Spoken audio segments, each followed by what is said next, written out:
नमस्कार, आप सभी का स्वागत है स्टार सिटी न्यूज़ में। इस वक्त हमारे साथ मौजूद हैं ओमकार कुशवाहा जी हैं, जो कि यूथ दिल्ली प्रदेश पूर्वांचल मोर्चा के इंचार्ज हैं। सबसे पहले बहुत बहुत स्वागत है आपका। धन्यवाद जी।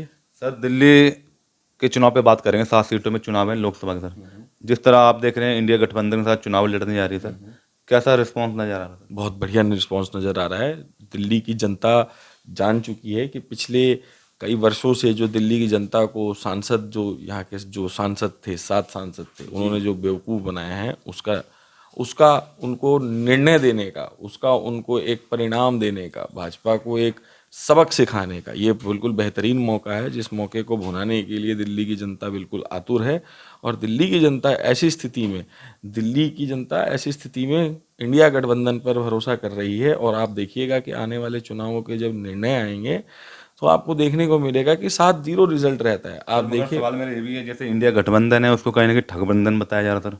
इस पे क्या कहेंगे आप देखिए सर? कुछ तो लोग कहेंगे, लोगों का काम है कहना, उससे हमें कुछ लेना देना नहीं है। वैसे सीधी सीधी आप बात समझिए कि जब सरकार में बैठी ऐसी ताकतें जो भ्रष्टाचार में लुप्त हैं, जो बेरोजगार, देश को बेरोजगार करने में विलुप्त हो चुकी हैं, और जो महंगाई को चरम सीमा पर ला करके खड़ा कर चुकी है, ऐसी स्थिति में सरकार का जाना बिल्कुल तय है। ऐसी स्थिति में भाजपा का इस बारी जो 400 प्लस का जो नारा है, बिल्कुल। वो 200 और 150 के आसपास भी ना कहीं पहुंच पाए, ऐसा भी कहीं ना कहीं लग रहा है। आप देखिएगा कि भारत जोड़ो यात्रा की जो सफलता जो थी, उसके बाद जो भारत जोड़ो न्याय यात्रा की जो सफलता रही है, उसने हमारे नेता राहुल गांधी जी, उसने हमारे अन्य राज्यों के नेता, उनमें एक बहुत ज़्यादा ताकत भरी है। और उस ताकत के माध्यम से पार्टी के छोटे से छोटा कार्यकर्ता, पार्टी के अच्छे से अच्छा जो भी हमारे पार्टी के साथ जुड़ा हुआ, विचारों के साथ जुड़ा हुआ व्यक्ति है, उसमें एक नई उमंग है, नई ऊर्जा है। और उस ऊर्जा के साथ इस बारी हम भारत के अंदर में कांग्रेस गठबंधन की सरकार बनाने जा सर, रहे हैं। 31 तारीख कल है, महारैली निकालने जा रही है सर इंडिया गठबंधन। इस पे क्या कहेंगे आप? देखिए, महारैली बिल्कुल निकाली जा रही है। इसमें 1.5 लाख लोगों का हमारा टारगेट है। इसके अंदर में आम आदमी पार्टी और कांग्रेस एक साथ मिल करके ये महारैली निकाल रही है। इसका सिर्फ और सिर्फ जो हमारा मुद्दा है वो ये है कि जो सरकारें होती हैं उनको टॉपल करने का, मतलब उनको हिलाने की ये बिल्कुल साजिश है। देखिए, केजरीवाल जी ने एक बहुत अच्छी बात कोर्ट में रखी, और मैं ये बताना चाहूंगा आपके माध्यम से कि उन्होंने बोला कि ये एक ऐसा षड्यंत्र है, एक राजनीतिक षड्यंत्र है। देखिए, आज एलजी साहब क्या बोलते हैं कि सरकार को जेल से नहीं चलाने देंगे। एलजी साहब एक केयर टेकर है किसी भी गवर्नमेंट के। एलजी साहब केयर टेकर होने के साथ साथ सिर्फ और सिर्फ लुक आफ्टर करने के लिए बिठाए जाते हैं, चाहे वो कोई भी गवर्नर हो। आप देखिए, अभी केरला के अंदर में, केरला के जो चीफ मिनिस्टर है, उन्होंने गवर्नर के अगेंस्ट में वहां पर अपना मोर्चा खोल रखा है। आप देखिए, आंध्र प्रदेश में ये हुआ पड़ा है, आप देखिए यहाँ पर ये हुआ पड़ा है, झारखंड के हमने अंदर यही देखा।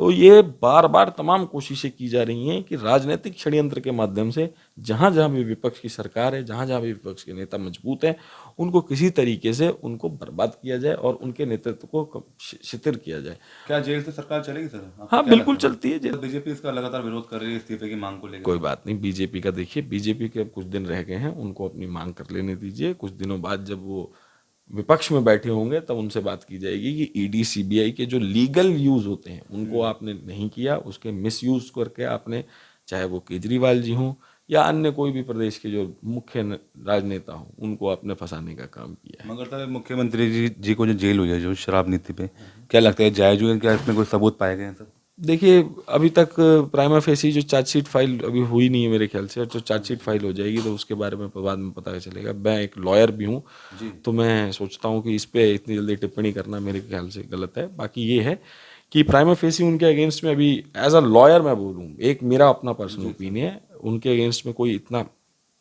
केस नहीं बन रहा था जिसमें कि वो छेड़छाड़ कर रहे थे किसी भी एविडेंस के साथ में। या देखिए, वो गवर्नमेंट इंस्टीट्यूट के एक मुखिया थे। एक चीफ मिनिस्टर पूरे स्टेट का मुखिया होता है, उसमें वो इतना मिसयूज और इतना कोई करप्ट नहीं होता जितना उन्होंने एलेज किया है। इस तरीके से अगर एलेज करने से अब रेंड, अभी देखिए इससे ज़्यादा बड़ी समस्या ये रही है कि इलेक्टोरल बॉन्ड्स को जब एसबीआई ने जब कहा कि हम नहीं डिस्क्लोज करेंगे, जब सीबीआई जब उस पे जब सुप्रीम कोर्ट ने जब डांटते हुए बोला कि भाई 1 दिन के अंदर करो, तब जा करके इन्होंने किया। और उसके बाद जो देश में इतनी बड़ी चीज़ सामने आई निकल करके कि किस तरीके से रेमडेसिविर के जो जो डोज जो हम लोग कोरोना काल में 600 रुपए की जो 600 रुपए के जो वो थे, जो एक दवाई थी, वो 60-60 हजार रुपए की वैक्सीन हम लोगों ने खरीदी, हमारे लोगों ने खरीदी, दिल्ली की नहीं पूरे देश की जनता ने खरीदी। कोरोना में सर फिर काफी लोग मारे गए सर, ऑक्सीजन नहीं मिली समय पे। देखिए आप और समझिए वहाँ पे शीश महल बनने जा रहा था। ये देखिए शीश महल बनने जा रहा था। कांग्रेस इस बात को लेकर के उस समय भी विचारों को, इस बात को लेकर के कांग्रेस आम आदमी पार्टी को समझाने की कोशिश करी थी। हमारे पूर्व के जो मुखिया अनिल चौधरी जी थे,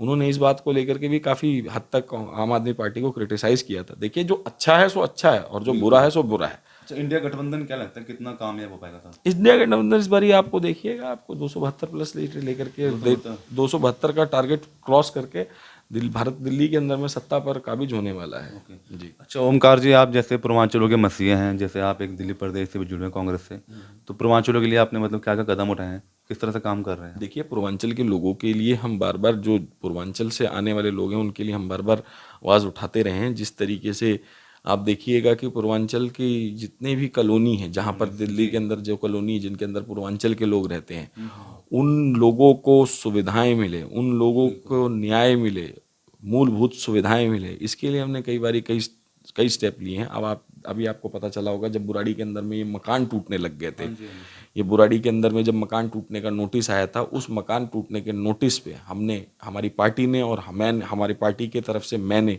पूर्वांचल मोर्चा की तरफ से बुराड़ी के अंदर में ये जो मकान टूट रहे थे उसमें पूरी चहलकदमी रखी और पूरी तरीके से कामयाब इस मुकदमे में करने की कोशिश करी। जी सर। जी। और काफ़ी तरीके से जो पूर्वांचल के लोग हैं जिनको डेली बेसिस पे, जैसे कि आप देखिएगा कि डीटीसी के अंदर में जो कंडक्टर हैं उसमें भी काफ़ी लोग पूर्वांचल के हैं। आप देखिएगा कि जो संविदा पे लगे हुए टीचर्स हैं दिल्ली के अंदर में, आप उनमें भी अगर देखिएगा तो एक बड़ा तबका पूर्वांचल के लोगों का है, जिन लोगों को वक्त वक्त पर हम कानूनी सलाह, मानसिक सलाह, और रेडी पटरी के जितने भी, जो रेडी पटरी हमारे दिल्ली के अंदर में देखिएगा कि पूर्वांचल के लोग रेडी पटरी काफ़ी लगाते हैं। उसके बाद में लेबर, हमारे यहाँ के पूर्वांचल के लोग, उन लोगों के लिए लेबर एसोसिएशन बना करके, बवाना हो गया, नरेला इंडस्ट्रियल एरिया हो गया, इन सब इंडस्ट्रियल एरिया में जो पूर्वांचल के लोग रह रहे हैं इनको मूलभूत सुविधाएं मिले। कमिश्नर से मिल करके कई बार हम लोगों ने इस चीज़ में डिस्कशन किया है कि भाई ये जो है चीज़ें, सुविधाएं दी जाएं। सर आपके जो है उत्तर पूर्वी लोकसभा है, यहाँ से कैंडिडेट कब तक डिक्लेयर हो जाएगा? देखिए कैंडिडेट डिक्लेयर बहुत जल्दी होने वाला है, 4 से 5 दिन के अंदर में हो सकता है कि हमें एक बहुत मजबूत सशक्त कैंडिडेट इधर से मिल जाए। पिछली बार भी अगर आप देखेंगे तो यहाँ से शीला जी ने अपना दमखम भरा था और शीला जी इस सीट से बड़ी मजबूती से चुनाव लड़ पाई थी। देखिए मनोज तिवारी जी ने इस सीट का और इस लोकसभा का जितना मिसयूज़ करना था वो कर चुके हैं। उन्होंने, मनोज तिवारी जी ने एक ईंट अगर कोई बता दे कि भाई ये एक ईंट उन्होंने कहीं लगाई हो, एक विकास के नाम पर, 10 साल सांसद रहे और आप पार्टी ने उनको दोबारा मौका दिया है, तो कहीं ना खूबी है, कहीं ना सोच के दिए टिकट उनको। तो देखिए भाजपा को एक बात पता है कि एक छोटा सा दंगा कराना है, 4 मुसलमान मरवाने हैं, 4 हिंदू मरवाने हैं और चुनाव जीत जाना है। ये स्ट्रैटेजी पे ये पहले दिन से चलते आ रहे हैं, आगे भी चलते रहेंगे। देश की जनता को समझदार बनना पड़ेगा, हिंदू मुसलमान से निकल के, राम अल्लाह से निकल के अपने बच्चों के भविष्य के लिए सोचना पड़ेगा। राम और अल्लाह आपका और मेरा अपना पर्सनल एक, हो सकता है कि हमारा और आपका पर्सनल एक ओपिनियन हो, एक हमारा पर्सनल भावना हो, भक्ति हो, पर वो जब इंसान के राजकाज के कार्यों पे फर्क करने लग जाए या उस पे हावी होने लग जाए, तो भाजपा और हिटलर जैसे लोग, मोदी और हिटलर जैसे लोग आते रहे हैं। जी, और क्या मैसेज देना चाहते हैं ओमकार जी? मैं मैसेज ये देना चाहूँगा कि स्थिति बहुत गंभीर है। इस लोकसभा के अंदर में आप जो आने वाले जो चुनाव हैं इसमें बड़ी सोच समझ करके अपना वोट दें। केवल हिंदू मुसलमान के विषयों को छोड़ करके विकास, महंगाई, बेरोजगारी, इन विषयों को ध्यान में रखते हुए वोट दें, ताकि आने वाली सरकार ऐसी सरकार बने जो आपके विषय में सोचे, जो आपके लिए चर्चा करे, ना कि सिर्फ और सिर्फ अपने हितों के बारे में सोचे और अपने पार्टी के हितों के बारे में सोचे। तो ये हमारी सीधी बात ओमकार कुशवाहा जी से, स्टार सिटी के साथ मैं जितेंद्र गुप्ता।